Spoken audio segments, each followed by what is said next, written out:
Cameras and lights have become a big component of the Kim-Trump summit since the first time. The denuclearization on the Korean Peninsula, though, is a much more serious matter. Our last segment today, my exclusive interview with Professor Christopher Hill. Ambassador Hill is now with the University of Denver. He is also a former U.S. representative to the six-party talks.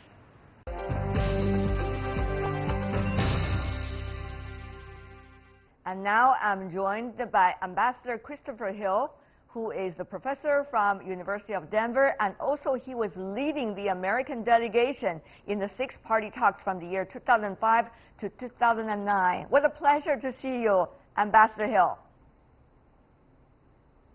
Thank you. Thank you, sir, for joining us. So the first question to you, of course, when you were leading the American delegation during the six-party talks, it is very different from what it is today, because DPRK has already become a nuclear state.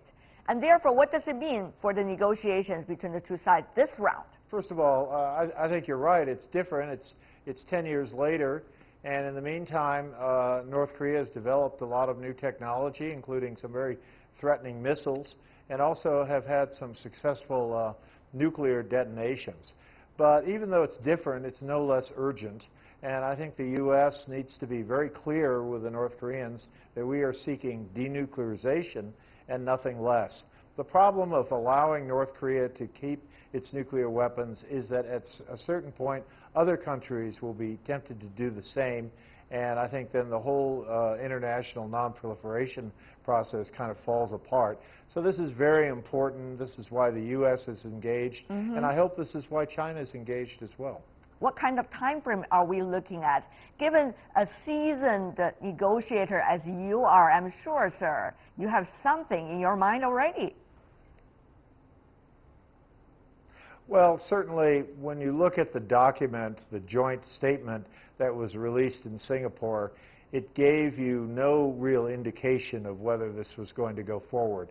So I think we would need a document that's much more specific in being a kind of roadmap toward denuclearization, and importantly, I think in empowering negotiating teams to follow up immediately and start sequencing the various steps. Now, the Trump administration has said no sanctions relief until full denuclearization. I think the reality of the situation is that sanctions relief needs to be sequenced and needs to move on denuclearization in a kind of step-by-step process.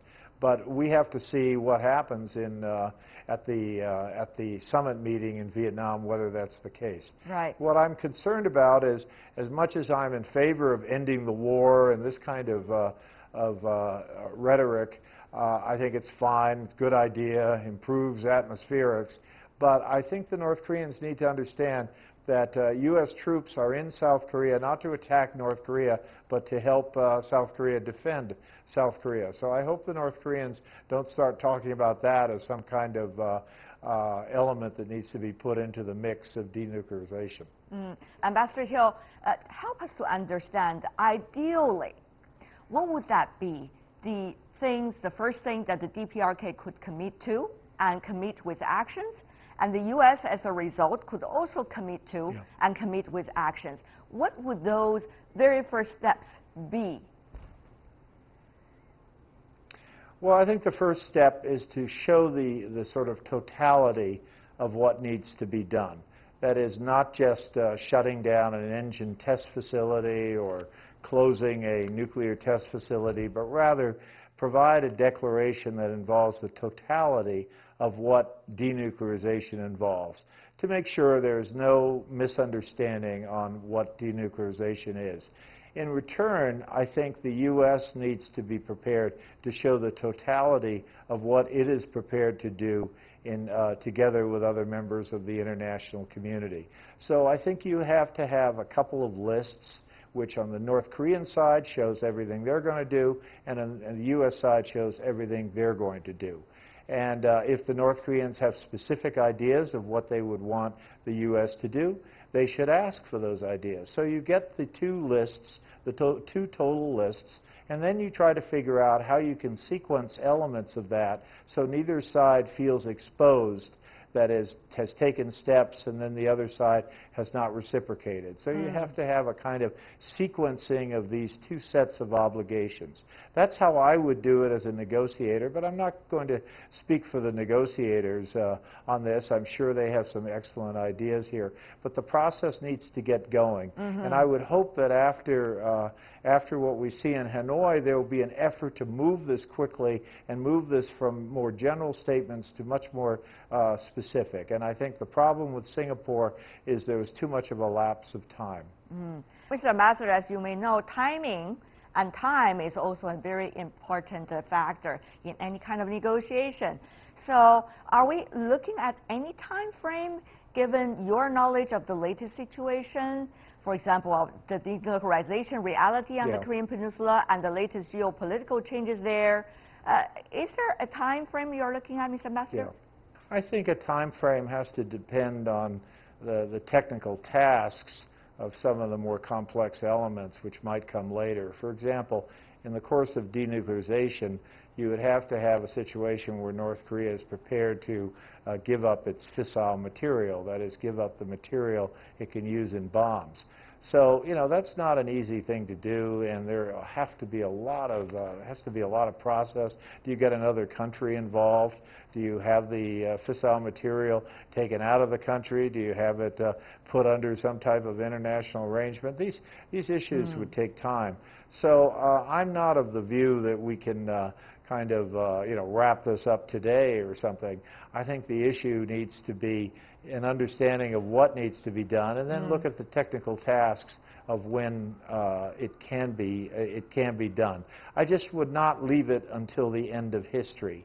I would not suggest that somehow denuclearization is some kind of notion of when the state withers away, or some sort of biblical notion of when it might happen, that is, at the end of time. I think it does need to be choreographed in a way that it's much more contemporary than far off in the future. If you look at the latest development in DPRK, which we talked about earlier a bit, but you see a new generation of leaders thinking about domestic and economic issues a lot. What does that mean for the urgency from the DPRK as a result? Do you see anything related to that? Yeah, I mean, the fact is the DPRK has a big problem because their nuclear program is regarded appropriately as illegal. And I don't think there are too many countries that really want to deal or really want to trade or assist a country that is busy building weapons of mass destruction. So I think the North Koreans need to understand that they would have a much better economic future if they are sincere about giving up their nuclear weapons and can lay out a kind of plan for that in some reasonable amount of time.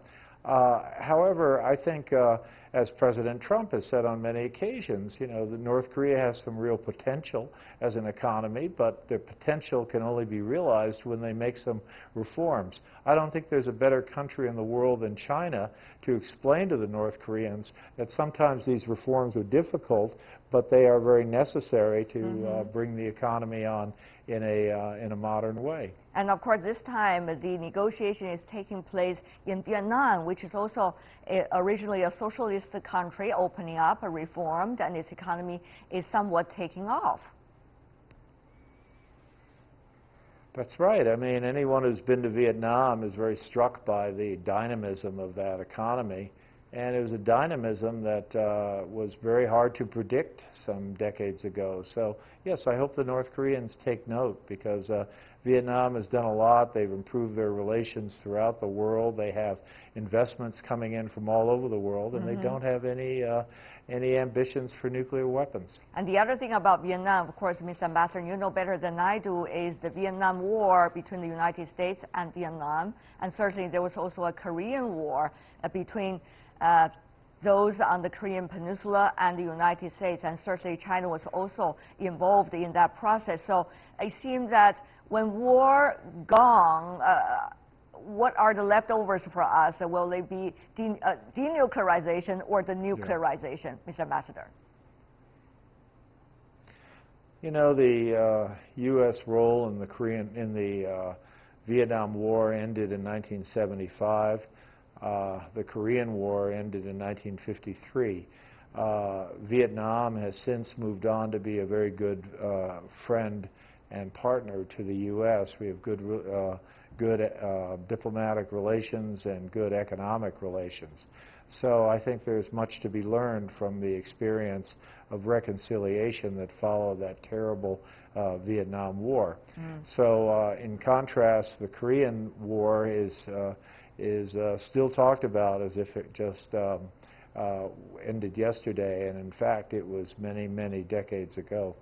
Mr. Ambassador, if you take a look at the time when you were leading the American delegation for the six-party talks, you and your Chinese colleagues were working very closely together, and it was reportedly said by you, Mr. Ambassador, that you said that America has to learn to work closely with the 1.3 billion people, namely China. But now things have been changing dramatically, one would argue, over the past several years. Mr. Ambassador, your thought about this? Well, I mean, my personal thoughts are that it is one of the most disappointing things I've seen in the world, the degree to which the U.S. and China have had difficulties working together in recent times. I was very proud of the kind of patterns of cooperation we developed during the six-party talks. I used to joke with people that we need to give North Korea a lot of credit for helping the U.S. and China work together, because I think we did very well. Things have not gone as well in recent times, and I'm very disappointed by that. And I still am of the view that you know, the U.S. and China, it's a relationship too big to fail. It's a relationship that is whose proper handling and proper effort, I think, is one that benefits the entire world. So I hope that you know, things can go in a better direction. I know they're tough issues. I know they're difficult trade issues, for example. I know there are a lot of difficult issues out there, but I think we are two countries that are really doomed to have to work together. Neither of us is going anywhere. We have we'll be around for a long time, so I hope we can kind of get back on some more cooperation. So let's see if we can do that. Ambassador Hill, I still want to have some concrete opinions from you about whether China and the United States are going to closely work together on the denuclearization issue, given the souring of relations, at least apparently taking place. How much trust and credibility left about each other really is there for the two to work together on this issue, and how crucial it is from your perspective that the two do work together, sir? I think it's very crucial. I don't think we can have a successful conclusion of negotiations with North Korea if China is not in agreement with what is being done. China has a great interest in North Korea. To understand that, one just needs to look at a map. So I think there needs to be very active consultations between the U.S. and China, and to make sure that we all share the same goals and are pulling in the same direction. I worry sometimes that we don't have enough of a dialogue on these issues. I worry sometimes that our dialogue gets more on other issues, which are important, no doubt, but I don't think there's anything more important than nuclear weapons on the Korean Peninsula. Thank you so much, Mr. Ambassador. Ambassador Christopher Hill, professor from the University of Denver, and also the head of the American delegation for the six-party talks from the year 2005 to 2009.